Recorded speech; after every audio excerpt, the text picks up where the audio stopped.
AITA for setting boundaries with my MIL, even though we live with her. I'm 29 female and I have a 3-male-old baby. My husband is 25 male. We're currently living with my in-laws while saving for a house. It's temporary but obviously stressful. My husband just graduated college, so he is working part-time while job hunting and has interviews lined up.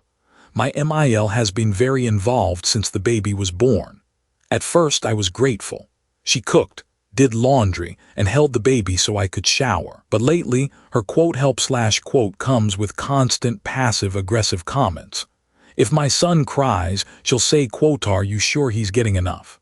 /quote, if I mention his nap schedule, she laughs and says, "A schedule at 3 months." Good. If I bring up the pediatrician, she responds with, "Well, we didn't need doctors to tell us how to raise." She'll also say things like, "He cries because you hold him too much/quote, or "Grandma will take him since mommy needs a break/quote, even when I didn't ask." The main issue is she doesn't respect when I say no. She'll take him out of my arms or walk into the nursery even after I ask her not to. Last week my baby had a horrible day and I finally got him down for a nap after almost an hour of rocking. I told my MIL, "Please don't go in there." He just fell. 10 minutes later I heard the nursery door. I walked over and she was whispering to him and rubbing his belly. He started stirring. I said, "Please stop. He's going to wake." She rolled her eyes and said, "You worry too." Then she picked him up because, he was already. He immediately started crying. I snapped, not yelling, but firm, and said, "I need you to stop. When I say he needs to sleep, I mean it. Please don't ignore." She got offended and said, "Wow. I guess I'm not allowed to do anything in my own." Later she called my husband and said I was disrespectful and ungrateful.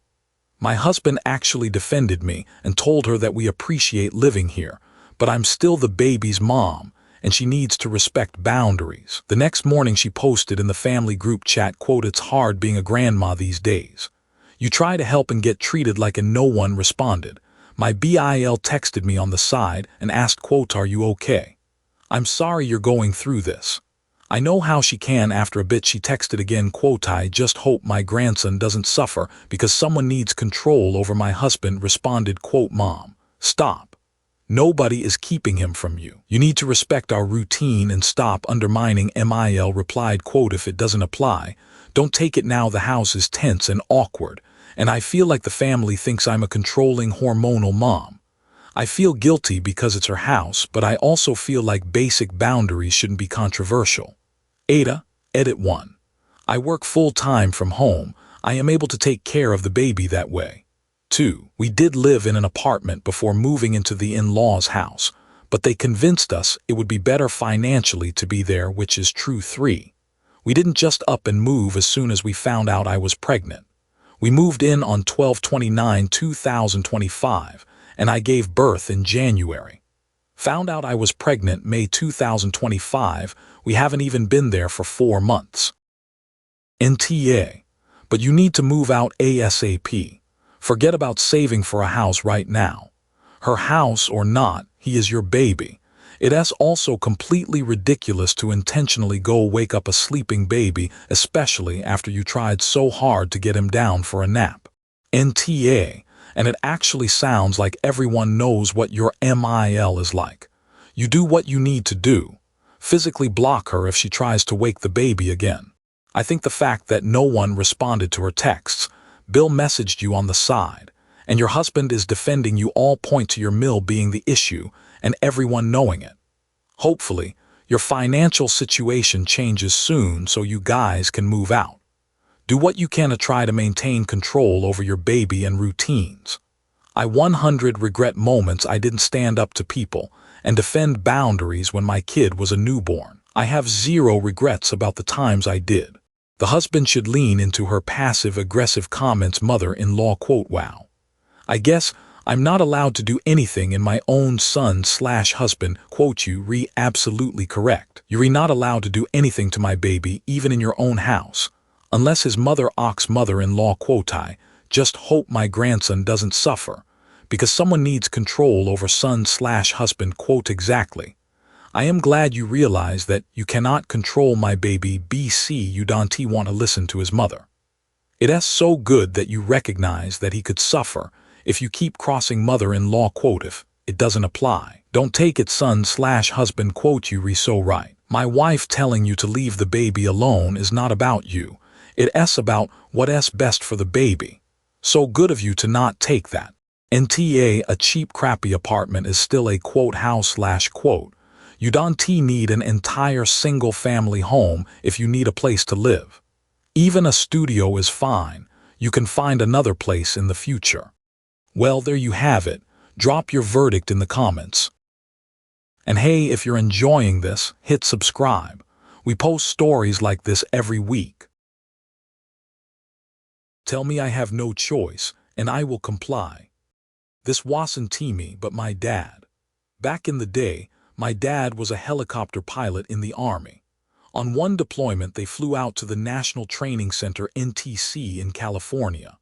A troop had apparently arrived a day or two before my dad's, and they had a mission where they had to pick up a squad or platoon of infantrymen and drop them at coordinates X. However, as anyone who has ever used an old military topographical map knows, they were not updated frequently.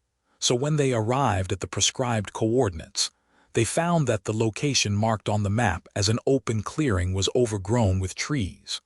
So, not wanting to test the durability of their rotors against tree trunks and branches, they did what any sane person would do, and they dropped them at the nearest open spot they could find. As a result, the unit was late making a rendezvous at the prescribed time.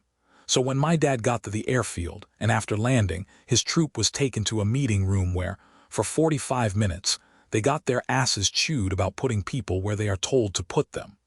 The pilots tried to explain the situation, but their logic fell on deaf ears. They were told, in no uncertain terms, that when you are given grid coordinates, you put them down there, period. End of story. Well, it would have been if my dad was not assigned the very next training mission. So, being the obedient pilot that he was, when he picked up his guys, he made absolutely sure that he had the correct coordinates. He verified with the platoon leader 3 times before proceeding to take off and place them at exactly the location he had been told and verified. After dropping them off, they were to go on a training flight, but 5 minutes in they were ordered to return to base. Upon arriving back at base, his commander demanded that my dad show him where he put the guys down. He pointed to a location on the map that was well outside the training area.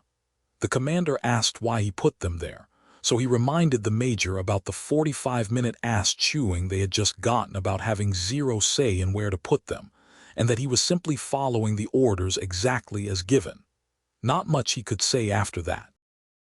It really would have been way more meaningful malicious compliance if he'd put that chopper right down in the middle of a glade of trees and destroyed the rotors on the way down.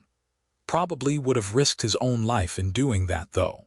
R/malicious compliance. This makes no logical sense. Well, there you have it. Drop your verdict in the comments. And hey, if you're enjoying this, hit subscribe.